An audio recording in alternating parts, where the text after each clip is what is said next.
आपने ये जो सवाल पूछा है ब्रह्मचर्य का, चरित्र का, यही सवाल देश की प्रत्येक मीडिया को पूछना चाहिए, देश के प्रत्येक पत्रकार को पूछना चाहिए। देश की चाहे यूट्यूबर हो, चाहे सोशल मीडिया चलाने वाले हो और चाहे टेलीविज़न चलाने वाले हो, उनको हम बताएंगे कि ब्रह्मचर्य में, चरित्र में कितनी शक्ति है और इसका पालन क्यों करना चाहिए। एक दूसरा, टेलीविज़नों पे आप नंगा प्रदर्शन देख रहे हो, गंदी चीज़ें देख रहे हो, जिसको पूरे परिवार के सहित आप साथ बैठकर नहीं देख सकते, बहन भाई नहीं देख सकते, माँ बेटा नहीं देख सकते, पिता पुत्र नहीं देख सकते, गुरु शिष्य नहीं देख सकते।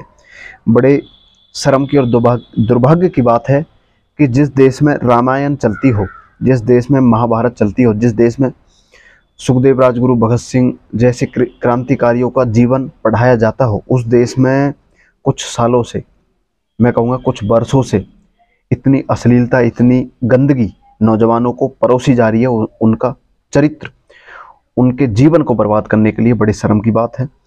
अगर आप ब्रह्मचर्य का पालन करते हो, आप चरित्र का पालन करते हो, तो निश्चित तौर पर आपको परमात्मा का आशीर्वाद मिलेगा। अब कुछ लोग अनसमझ, बेबुद्धि के लोग, शायद वो पढ़े लिखे भी हो, ये कहते हैं कि ब्रह्मचर्य की हानि करने से कुछ नहीं होता और ये अच्छा रहता है। बहुत डॉक्टर, ऐसा नहीं, मैं सबके लिए नहीं कह रहा, बहुत है जो सच बोलते हैं और बोलते हैं कि बिना ब्रह्मचर्य के शरीर आपका सद ही नहीं सकता, बिना ब्रह्मचर्य के आप कुछ प्राप्ति नहीं कर सकते, आप में ऊर्जा, ताकत, सारी चीज़ खत्म हो जाएगी, क्योंकि उनको देश से प्यार है, नौजवानों से प्यार है। लेकिन कुछ डॉक्टर और बहुत साधु संत भी, अन्य लोग भी, बहुत ऐसे मैं आपको दिखा सकता हूँ यूट्यूब पे, उनके प्रवचनों से ऐसे लगता है कि वो ब्रह्मचर्य चरित्र को जान ही नहीं पाए। संत बन गए, मालाएं पहन ली, जटा बढ़ा लिए और अच्छी अच्छी ड्रेसें पहन ली, लेकिन वो चरित्र और ब्रह्मचर्य की महिमा को जान नहीं पाए। उनको कहीं ना कहीं तो नौजवान उनको फॉलो करता है और उनको अपना आदर्श मानता है, गुरु मानता है, आचार्य मानता है, अपना भगवान का दर्जा उनको देता है। तो जैसा हम जैसे इंसान से मिलते हैं, जैसे को फॉलो करते हैं, ऐसे ही बन जाते हैं। अब मैं किसी को फॉलो करता हूँ तो मैं उसके जैसा बनने की कोशिश करूँगा, तो आप जिसको फॉलो करते हो उसके जैसा बनने की कोशिश करते हो। इसलिए भारत पथभ्रष्ट होता जा रहा है, चरित्रहीन होता जा रहा है। ब्रह्मचर्य का पालन किस प्रकार आप कर सकते हो, ये मैं सोचने पर मजबूर नहीं करूँगा आपको, ये मैं आपको बताऊँगा कि ब्रह्मचर्य का पालन कैसे कर सकते हो। कुछ यूट्यूबर है, अंडे भी खाते हैं, वो मांस भी खाते हैं, पाउडर डिब्बा भी खाते हैं, पाउडर डिब्बा का भी प्रचार करते हैं और युवाओं को अपना जो हमारी दिनचर्या है, जो भारतीय दिनचर्या है, हमारी चरित्र है, हमारी संस्कृति है, उसके प्रति जोड़ने का वो कार्य करते हैं। तो आप मुझे बताइए, पहले जो इंसान सात्विक भोजन करता है, ब्रह्मचर्य का पालन करता है, चरित्र का पालन करता है, गोमाता गोमूत्र है, दूध है और अन्य चीज़ें हैं, इन चीज़ को पालन करता है, जो प्रैक्टिकल कर रहा है, जिसके जीवन में ये चीज़ें है, वो आपको जोड़ सकता है या फिर सिर्फ जो बोलने वाला है वो जोड़ सकता है। देखो, मैं तो प्रैक्टिकल आदमी हूँ और मैंने ज़िंदगी में जो बोला वो करके दिखाया, पूरा विश्व जानता है।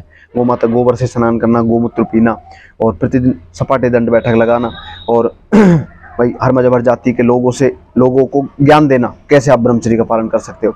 तो मैं इतना ही कहूँगा कि अपनी ज़िंदगी में आप उसी से प्रभावित हो सकते हो, उससे ही प्रभावित होना चाहिए जो इंसान जैसे आपके विचार है। तो इतना मैं आपसे कहूँगा। और आपके कोई सवाल हो?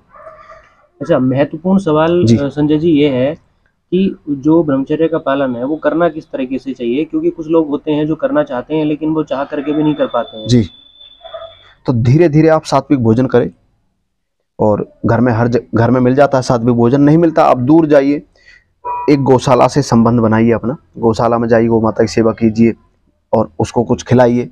आपकी भावना, कभी भी आप ठाली मत रहिए, जो ठाली रहेगा उसके नेगेटिव गंदे विचार आएंगे, ठीक है। अच्छी पुस्तकें पढ़िए, सुखदेव राजगुरु, भगत सिंह, हमारी वीर क्रांतिकारियों की पुस्तक आप पढ़ सकते हैं। तो अपने जीवन को धीरे धीरे बदलाव में बदले। कहते हैं स्टेप बाय स्टेप आगे बढ़ता है आदमी, शॉर्टकट कोई रास्ता नहीं। आप चाहोगे कि मैं आसमान को छू लूँ, नहीं छू सकते। आप सोचोगे मैं तारे तोड़ दूं, नहीं तोड़ सकते। आप कहोगे मैं धरती को ऊपर उठा लूं, नहीं हो सकता। हाँ, इतना जरूर है, मजबूत इरादों के साथ अगर आप उससे जुड़ोगे प्रणाम करोगे, चरण स्पर्श करोगे, भावना अच्छी होगी, योग करोगे, प्राणायाम करोगे, तो निश्चित तौर पर माता का आशीर्वाद मिलेगा। धरती माता का, सौरमंडल, तारों का, पृथ्वी का, सूर्य नारायण भगवान का, चंदा भगवान का और माता पिता गुरु आचार्य का, भगवान का आशीर्वाद मिलेगा। लेकिन कब? जब हम उन्हें साक्षात मानेंगे, दंडवत प्रणाम करेंगे, उनके प्रति भाव अच्छे होंगे। भाव कब अच्छे होंगे? जब हम प्रतिदिन गौ माता का गोमूत्र पिएंगे, दूध पिएंगे, सात्विक भोजन, शुद्ध विचारों से, अंडा, मांस, पाउडर, डिब्बा, बीड़ी, सिगरेट, इंजेक्शन, स्टेरॉइड, इन चीज़ों से बचेंगे, गंदे खान पान से बचेंगे, गंदी संगत से बचेंगे, तब हमारा जीवन सफल बनेगा। और भ्रांतियों से बचिए। जितने भी लोग ये कहते हैं कि भाई अंडे खाने से ताकत आती है, मांस खाने से ताकत आती है, और दारू पीने से दिमाग अच्छा रहता है, सुल्फा गांजा पीने से बहुत बढ़िया दिमाग रहता है, मैं आपको बता देना चाहता हूँ। मैंने आज तक ना तो अंडे खाई, ना मांस खाई, ना पाउडर, ना डिब्बा, कुछ भी नहीं। और 5-5 हज़ार सपाटे में प्रतिदिन मारता हूँ। अच्छे से अच्छे पहलवान को मैंने धूल चटाई है। 4 बार राजस्थान केसरी रहा हूँ, 13 विश्व रिकॉर्ड है, वर्ल्ड स्टेमिना चैंपियनशिप है, और भी दुनिया की बहुत चीज़ें जीती है। तो कहने का मेरा मतलब है, ये तब जीत पाया हूँ जब मैंने संयम का, परमात्मा का, ईश्वर का ध्यान किया, और मैं अपने आप में ही झांक लेता हूँ कि मेरे अंदर कमी क्या, मैं उस पर काम करता हूँ। हम क्या है, हमारा क्या है कि हम दूसरे को नीचा दिखाने की सोचते हैं, बाकी हम ये नहीं सोचते कि हमारे अंदर कमी क्या है। अपने कमियों पर काम कीजिए, आपकी जीत निश्चित है। आप ब्रह्मचर्य चरित्र का निश्चित तौर पर पालन करोगे, परमात्मा की भक्ति समझ